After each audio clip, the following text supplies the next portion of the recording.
श्री स्वामी समर्थ. स्वामी महाराज तुमच्या मनातल्या सगळ्या इच्छा पूर्ण करो हीच मी स्वामीचरणी प्रार्थना करते. आज मी तुम्हाला माझ्या ह्या व्हिडिओमध्ये सांगणार आहे की आपल्याला लक्ष्मीपूजन खूप साध्या सिंपलपणामध्ये करायचं आहे. लक्ष्मीपूजन हे आपल्या हिंदू धर्मामध्ये लक्ष्मीपूजनला अत्यंत साधारण असं महत्त्व आहे आणि खूप म्हणजे हा सण खूप मोठ्या प्रमाणात साजरा केला जातो. तर आता भरपूर जणांचं असं म्हणणं आहे की लक्ष्मीपूजन जे आहे ते 31 तारखेला आहे का 1 तारखेला आहे. तर लक्ष्मीपूजन हे आपल्याला 1 तारखेलाच करायचं आहे, 1 नोव्हेंबर रोजी. तर जे लक्ष्मीपूजन आहे ते आपल्याला 1 नोव्हेंबर रोजी करायची आहे आणि त्याची मांडणी कशी आहे ते सुद्धा मी आता तुम्हाला दाखवते. आता मी मांडणी केलेली आहे आणि आपल्याला कुठं मी काय ठेवलेलं आहे ते संपूर्ण विधी मी तुम्हाला आता सांगणार. आपल्याला अभिषेक कसा करावा, लक्ष्मी मातेला काय अत्यंत प्रिय आहे नैवेद्य तो सुद्धा मी दाखवणार आहे. आणि लक्ष्मी मातेला अशी एक वस्तू आहे की त्या आपल्याला लक्ष्मी मातेजवळ ठेवायच्याच आहे. त्या लक्ष्मी मातेला अत्यंत प्रिय आहे अशा कुठल्या वस्तू ते सुद्धा संपूर्ण माहिती मी माझ्या ह्या व्हिडिओमध्ये तुम्हाला देणार. त्यामुळे व्हिडिओ लास्टपर्यंत नक्की बघायचा. बघा, कुठलाही कार्य करताना आपल्याला गणपती बाप्पांची पूजा करावी लागते आणि अगोदर आपल्याला दिवे प्रज्वलित करावे लागतात. तर मी तुम्हाला अगोदर मुहूर्त सांगते.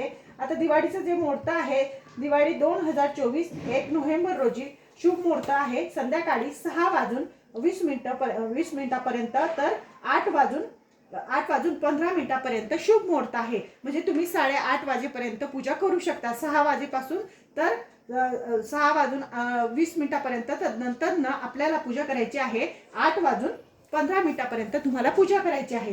ही पूजा झाल्यानंतर ही पूजा आपल्याला प्रदोष काळामध्ये करायची असते. म्हणजे संध्याकाळच्या टायमाला 7-7:30 वाजेला आपल्याला पूजा करायची असते लक्ष्मीपूजनची. तर ह्या वेळेस बघा, पूजा करण्याच्या अगोदर आपल्याला काय करायचं आहे, अगोदर आपल्याला दिवे प्रज्वलित करायचे आहे. तसे मी दिवे प्रज्वलित केलेले आहे. आता दिव्यांची पूजा झाल्यानंतर आपल्याला आचमन करावं लागतं आणि मग नंतर गणपती बाप्पांची स्थापना करावी लागते. आता मी तुम्हाला दाखवणार आहे की आपल्याला आता काय करायचं आहे. अगोदर आपल्याला दिव्यांची पूजा करायची आहे. मी दिवे ऑलरेडी पूजा केलेली आहे आणि प्रज्वलित केलेली आहे. दिव्यांना सुद्धा आपल्याला हळदी कुंकू अक्षता वाहायचं आहे. दिव्यांची पूजा करायची. कुठलंही कार्य करताना आपल्याला अगोदर दिव्यांची पूजा करावी लागते आणि मग नंतरच आपल्याला दुसऱ्या कार्याला सुरुवात करावी लागते. आणि नंतर हे झाल्यानंतर मी आता आपल्या बघा, मी तुम्हाला आता दाखवते. ह्या ठिकाणी मी कळसची स्थापना केलेली आहे. आपल्याला कळसाला सुद्धा हळदी कुंकू अक्षता वाहायचं आहे. हळदी कुंकू अक्षता वाहिल्यानंतर तुमच्या घरामध्ये जर माळ असेल, गजरा असेल तर तुम्ही गजरा सुद्धा अर्पण करू शकतात. आणि मी एक फूल अर्पण केलेलं आहे. आता कळस मांडताना आपण जो कळस घेतलेला आहे त्या कळशामध्ये मी 1 सुपारी, हळदी कुंकू अक्षता आणि 1 रुपया टाकून 5 विड्याची पानं घेतली आहे. खाली पाणी आहे आणि खाली थोडेसे तांदूळ टाकून मी कळसाची स्थापना केलेली आहे. इकडच्या साईडला आपली कुबेर पोट म्हणजे लक्ष्मी पोटली आणि कुबेर पोटली तयार केलेली ते साहित्याचे मी व्हिडिओ केलेला आहे. नक्कीच जाऊन चेक करू शकता. तर मी आता बसलेली आहे पूर्वेकडे तोंड करून. तर माझ्या डाव्या हाताला गणपती बाप्पांची स्थापना केलेली आहे. नंतर लक्ष्मी मातेची स्थापना केलेली आहे. नंतर कुबेर देवाची स्थापना केलेली आहे. आणि इकडच्या साईडला लक्ष्मी नारायणाचा फोटो आहे. तुमच्याकडे नसेल तर काही हरकत नाही. आणि ही आपली मातीची लक्ष्मी माता आहे. जर तुम्हाला शक्य असेल घेणं तर तुम्ही नक्कीच मातीची लक्ष्मी माता घ्यायची, म्हणजे आपली रोज पूजा सुद्धा होते. तिकडच्या साईडला मी आपली जी कुलाची म्हणजे आपली कुलदैवत घेतलेली आहे, म्हणजे लक्ष्मी माता घेतलेली आहे. आणि हे संपूर्ण घेतल्यानंतर मी इकडच्या साईडला म्हणजे आम्ही आता पूर्वेकडे तोंड करून बसलेली आहे. तर माझ्या उजव्या हाताला म्हणजे डाव्या हाताला मी शंख ठेवलेला आहे आणि उजव्या हाताला मी घंटा ठेवलेली आहे. इकडच्या साईडला गणपती बाप्पांना मी प्रसाद म्हणजे खोबरं वगैरे ठेवायचं आहे आपल्याला. इकडच्या साईडला कवड्या आहेत, कवड्याला मी कमलगठ्ठ्याची माळ अर्पण केलेली आहे. आणि आता प्रसाद काय ठेवतात ते सुद्धा मी तुम्हाला संपूर्ण सांगते. अगोदर आपल्याला आचमन करावं लागतं. कुठलंही कार्य करताना अगोदर आचमन करायचं. आता मी आचमन करण्यासाठी मी तुम्हाला सांगते. अगोदर काय करायचं, पाणी घ्यायचं आहे. पाणी घेतल्यानंतर आपल्याला विष्णू भगवानांची 3 नावे घ्यायची आहे. विष्णू भगवानांची नावे आता मी घेते. आचमन करायच्या टायमाला पाणी हातामध्ये घ्यायचं, एक ताम्हण घ्यायचं आणि भगवान विष्णूचे 3 नावे मी आता घेते. ओम केशवाय नमः हे पहिलं नाव आहे. हे पाणी आपल्याला अर्पण म्हणजे पिऊन टाकायचं आहे. ओम केशवाय नमः. ओम नारायणाय नमः. आणि नंतर एक नाव घेऊन आपल्याला ते पाणी ताम्हणा सोडायचा आहे. ओम माधवाय नमः म्हणजे 3 वेळेस जे पाणी मी तुम्हाला सांगितले ते पिऊन घ्यायचं आणि 1 वेळेस पाणी आपल्याला ताम्हणामध्ये सोडून द्यायचं आहे. नंतर न आता तुम्हाला सांगते म्हणजे गोविंदाय नमः हे शेवटचं नाव घ्यायचं आहे आपल्याला. ओम गोविंदाय नमः म्हणून पाणी आपल्याला आचमन करायचं आहे, म्हणजे खाली सोडून द्यायचं आहे. नंतर ना आपल्याला गणपती बाप्पांची पूजा करायची आहे. कुठल्याही शुभ काम करताना आपल्याला अगोदर गणपती बाप्पांची स्थापना करावी लागते आणि त्यांचीच पूजा करावी लागते, कारण की ते विघ्नहर्ता आहे आणि विघ्नहर्त्यांची पूजा केल्याने आपले विघ्न दूर होतात. तर बघा आता मी इथं गणपती बाप्पांची स्थापना केलेली आहे. गणपती बाप्पांची स्थापना झाल्यानंतर आपल्याला काय करायचं आहे, आपला जो हात आहे आपण जे आचमन केलेला आहे तो हात अगोदर धुवून यायचा, स्वच्छ पुसून घ्यायचा. गणपती बाप्पांना एक डिशमध्ये स्थापित करायचं आणि तुमच्या घरामध्ये जर गणपती बाप्पांचं मूर्ती नसेल तर तुम्ही सुपारी सुद्धा अभिषेक करू शकता. आता अभिषेक करताना आपल्याला काय करायचं आहे, संपूर्ण जे परिवार आहे त्यांनी आपल्याला सोबत बसायचं, अभिषेक करायचा आहे.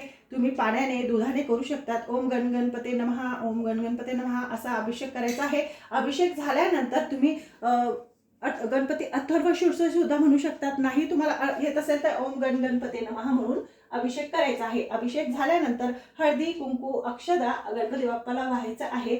आपल्याला अक्षदा वगैरे वाहून झाल्यानंतर एक फूल गणपती बाप्पांना अर्पण करायचं आहे. नैवेद्यासाठी मी खोबरं ठेवलेलं आहे, त्या नैवेद्याला पण आपल्याला अक्षदा कुंकू वाहायचं आहे आणि पाणी 3 वेळेस ओम नैवेद्य समर्पयामी, ओम नैवेद्य समर्पयामी, ओम नैवेद्य समर्पयामी म्हणून आपल्याला पूजा करायची आहे नैवेद्याची. आता तिकडच्या साईडला लक्ष्मी माता आहे, तर आपली घरामध्ये तुमच्या लक्ष्मी मातेची मूर्ती असेल चांदीची तरी चालेल, नसेल तरी चालेल, कारण की नसेल तर तुम्ही सुपारी सुद्धा ठेवू शकता. बघा तुमच्या घरामध्ये 2 मूर्त्यांची पूजा 3 मूर्त्यांची पूजा आपण करू शकतो, कारण की कुलदेवीची पूजा झाली नंतर ना आपली लक्ष्मी मातेची दुसरी लक्ष्मी माता असेल तरी चालेल, 2 राहिल्या तरी चालतील पूजा करताना, काहीच हरकत नाही. आता लक्ष्मी मातेची ज्या वेळेस आपण पूजा करणार त्यावेळेस आपल्याला श्री सुक्त म्हणायचं आहे. जर तुम्हाला श्री सुक्त म्हणता येत असेल तर श्री सुक्त म्हणायचं, नसेल तर ओम महालक्ष्मी नमः, ओम महालक्ष्मी नमः, ओम महालक्ष्मी नमः असा मंत्र म्हणायचा आहे. मंत्र म्हणून झाल्यानंतर लक्ष्मी मातेला सुद्धा आपल्याला स्थापित करायचं आहे. आता स्थापित झाल्यानंतर हळदी कुंकू अक्षदा लक्ष्मी मातेला सुद्धा आपल्याला वाहायचं आहे. हे झाल्यानंतर आपल्याला एक फूल लक्ष्मी मातेला सुद्धा अर्पण करायचं आहे आणि लक्ष्मी मातेला अत्यंत जो नैवेद्य आहे तो म्हणजे मध आहे. आता मधाचा जो नैवेद्य आहे तो आपल्याला लक्ष्मी मातेला अर्पण करायचा आहे. असं झाल्यानंतर बघा इकडच्या साईडला आपल्याला कुबेर देव आहे. जर तुमच्याकडे कुबेर यंत्र असेल तर तुम्ही कुबेर यंत्र ठेवू शकता, नाही तर सुपारी घ्यायची, कारण की कुबेर देवांची जी पूजा आहे ती मंदिरात करत नाही, फक्त लक्ष्मीपूजनच्या दिवशीच कुबेर देवांची पूजा केली जाते. तर कुबेर देवाची पूजा करताना जर तुम्हाला कुबेर मंत्र म्हणता येत असेल तर कुबेर मंत्र म्हणायचा. विश्वनाय धनधान्याय दीपस्ते धनधान्य समृद्धी देही दापत्य स्वाहा कुबेर देवता नमो नमः असं 108 वेळेस 21 वेळेस 11 वेळेस तुम्ही म्हणू शकतात, नाही तर ओम कुबेराय नमः, ओम कुबेराय नमः असं म्हटला तरी चालेल. तर अशा प्रकारे आपल्याला त्यांना सुद्धा अक्षदा हळदी कुंकू असं व्हायचं आहे. जी आपण सुपारी ठेवलेली त्याला अक्षदा वगैरे वाहून झाल्यानंतर आपल्याला त्यांना फूल अर्पण करायचं आहे.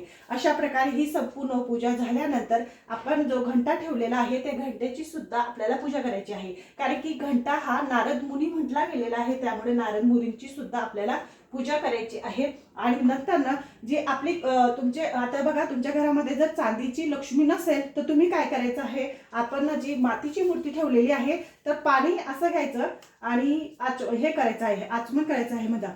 कसं करायचं, पाणी थोडंसं गळूमध्ये थोडं फूल घालायचं. ओम महालक्ष्मी नमः, ओम महालक्ष्मी नमः, ओम महालक्ष्मी नमः, ओम महालक्ष्मी नमः असं म्हणून तुम्हाला देवी मातेला शुद्धीकरण करायचं आहे, त्यांचा अभिषेक करायचा आहे. श्री सुक्त म्हणून करू शकता किंवा ओम महालक्ष्मी नमः म्हणून सुद्धा करू शकतात. आणि इकडच्या साईडला आपली कुलदैवत आहे तर कुलदैवतला सुद्धा आपल्याला हळदी कुंकू अक्षदा व्हायचं आहे. जर तुमच्याकडे मूर्ती असेल तर अभिषेक करायचा, श्री सुक्त म्हणायचं, कारण की ते आपल्या कुलाचं रक्षण करणारी माता आहे आणि आपल्या कुलदैवतचा आपल्याला त्यांचा अभिषेक किंवा त्यांना श्री सुक्त म्हणून त्यांचे अभिषेक करावा लागतो. तर अशा प्रकारे आपल्याला हळदी कुंकू वाहून त्यांचे अक्षदा वाहून आपल्याला अशा प्रकारे त्यांची पूजा करायची आहे. आणि इकडच्या साईडला नारद आणि लक्ष्मी माता आहे. ज्या ठिकाणी भगवान विष्णूंची पूजा होते त्या ठिकाणी लक्ष्मी माता अखंड निवास करते. त्यामुळे आपल्याला भगवान विष्णूंना जे आहे ते आपल्याला चंदन लावायचं आहे आणि नंतर लक्ष्मी मातेला हळदी कुंकू वाहून आपल्याला त्यांची सुद्धा पूजा करायची आहे आणि आपल्याला तिथं फूल अर्पण करायचं आहे. आणि आपली जी चामुंडा माता आहे म्हणजे तुमची जी कुलदैवत असेल त्यांचा मंत्र म्हणायचा, ओम आय ह्रीं क्लीम चामुंडाय विच्चे, ओम आय ह्रीं क्लीम चामुंडाय विच्चे, असं म्हणून तुम्हाला चामुंडा माताचा सुद्धा म्हणजे तुमची कुलदैवत असेल त्यांच्या ठिकाणी सुद्धा तुम्ही चामुंडा माताचा ओम आय ह्रीं क्लीम चामुंडाय विच्चे हा मंत्र म्हणून तुम्हाला अशा प्रकारे अभिषेक करून फूल अर्पण करायचं आहे. त्यांना सुद्धा नैवेद्य दाखवायचा आहे. आता बघा आपल्या घरामध्ये जो सगळ्यात मेन म्हणजे नैवेद्य आहे म्हणजे लक्ष्मीपूजनच्या दिवशी जर आपल्या घरी कोणी धने मागायला आलं, मीठ मागायला आलं तर कधीच तुम्ही देऊ नका. कारण की समुद्रा मंथनामधून देवीचा उत्पत्ती झालेली आहे. म्हणजे लक्ष्मी मातेची त्याच्यातून जन्म झालेला आहे. त्यामुळे लक्ष्मी मातेला मीठ अत्यंत प्रिय आहे. म्हणून आपल्या जो गोडू ठेवलेले आहेत छोटे छोटे मातीचे त्याच्यात आपल्याला मीठ भरायचं आहे नैवेद्य. नंतर धने घ्यायचे आहे. धने म्हणजे धन म्हटलं गेलेलं आहे. त्यामुळे हे लक्ष्मी मातेला अत्यंत प्रिय आहे. धने सुद्धा आपल्याला ठेवायचे आहे. इकडे तांदूळ आहे. तांदूळ सुद्धा एक धनाचाच प्रकार म्हणून म्हटला गेलेला आहे. त्यामुळे आपल्याला तांदूळ ठेवायचे आहे. इकडे बताशे किंवा ते लाया येतात ते तुम्हाला प्रसाद ठेवायचा आहे. आणि हे त्यांना सुद्धा त्याची सुद्धा आपल्याला पूजा करायची आहे. तर अशा प्रकारे हळदी कुंकू अक्षता वाहून आपल्याला त्यांची पूजा करायची आहे. अशा प्रकारे पूजा झाल्यानंतर तुम्हाला म्हणजे इथं पूजा झाल्यानंतर तुम्हाला काय करायचं आहे, एक एक फूल आपल्याला अर्पण करायचं आहे. संपूर्ण जे मी ठेवलं त्या ठिकाणी आपल्याला अशा प्रकारे एक एक फूल अर्पण करायचं आहे. एक एक फूल अर्पण झाल्यानंतर इकडच्या साईडला आपण जी छोटूसा झाडू घेतलेला आहे, ह्या झाडूला अत्यंत साधारण असं महत्त्व आहे. ह्या झाडूला लाल कलरची रिबीन मी बांधलेली आहे, तुम्ही पण बांधायची आहे अशी मध्ये. आणि नंतर ना त्या जे लक्ष्मी आहे ते लक्ष्मीची सुद्धा आपल्याला पूजा करायची आहे. हळदी कुंकू अक्षदा व्हायचं आहे. अशा प्रकारे आपल्याला पूजा करायची आहे. आणि पूजा झाल्यानंतर ही संपूर्ण पूजा झाल्यानंतर बघा जर तुमच्या घरामध्ये काही गोड वगैरे असेल, तुम्ही फराळाचं केलं असेल तर फराळाचं नक्कीच ठेवायचं आहे. आपल्या घरामध्ये जी वही असते किंवा तुमच्या मिस्टरांचं लॅपटॉप असेल, संपूर्ण पूजा त्याची करायची आहे जसं तुम्ही ठेवणार तसं. आणि ही जी वही असते ती नवी वही घेतलेली असते, त्याच्यावर शुभ लाभ लिहायचं, महालक्ष्मी मातेचं नाव लिहायचं आहे. इकडे गणेशांचं नाव लिहायचं आहे. त्या वहीची सुद्धा आपल्याला पूजा करायची आहे. तर ओम श्री महालक्ष्मी नमः, ओम श्री महालक्ष्मी नमः, अशा प्रकारे पूजा झाल्यानंतर आपल्याला काय करायचं आहे, आता आपल्या घरातले जे धन आहे, आपल्या सोनं असेल, चांदी असेल, पैसे असतील, डॉलर असतील, त्याची सुद्धा आपल्याला अशा प्रकारे पूजा करायची आहे. कारण की ते आपल्या घरातलं कष्टाचं धन असतं. त्यामुळे त्या धनाची सुद्धा आपल्याला पूजा करायची आहे. कारण की ते आपल्या घरामध्ये त्यांची बरकत राहावी यामुळे आपल्याला त्या धनाची सुद्धा आपल्याला अशा प्रकारे पूजा करायची आहे. आणि बघा ही पूजा झाल्यानंतर जी कवड्या ठेवलेल्या आहेत मी त्या कवड्यांची सुद्धा मी तुम्हाला पूजा सांगणार आहे कशा प्रकारे करायची लक्ष्मी प्राप्तीची. तर ती कवड्यांची सुद्धा आपल्याला पूजा करायची. हळदी कुंकू वाहून त्या कवड्यांना सुद्धा आपल्याला एक फूल अर्पण करायचं आहे. अशा प्रकारे खूप साध्या सिंपलपणाने मी तुम्हाला पूजा सांगितली. ही पूजा झाल्यानंतर तुम्हाला काय करायचं आहे बघा, 2-2 विड्याचे पाने घेऊन मी संपूर्ण देवांची स्थापना केलेली आहे. अशा साध्या सिंपलपणाने मी अभिषेक सुद्धा तुम्हाला करून दाखवला आहे. अभिषेक झाल्यानंतर तुम्हाला आता सेवा करायची आहे. आता सेवा काय करायची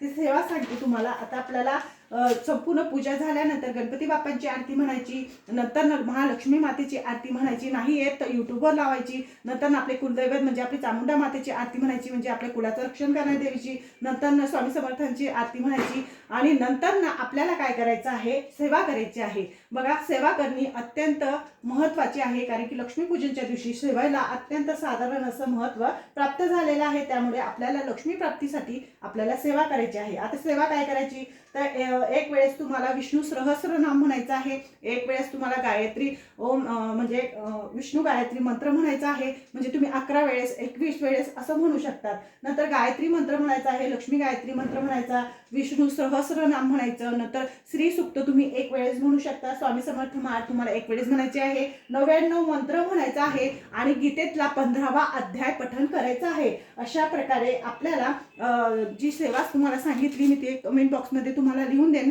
नंतर एक कुबेर मंत्र सुद्धा म्हणायचा आहे. जर तुम्हाला कुबेर मंत्र येत नसेल तर ओम कुबेराय नमः असा मंत्र म्हटला तरी चालेल. अशा साध्या सिंपलपणाने मी तुम्हाला पूजा दाखवली. अशीच पूजा तुम्ही पण मांडायची आहे. ही पूजा मांडल्याने तुमचं नक्कीच कल्याण होईल. आणि त्याच्यानंतर आपल्याला काय करायचं आहे तुम्हाला आता मी सांगते.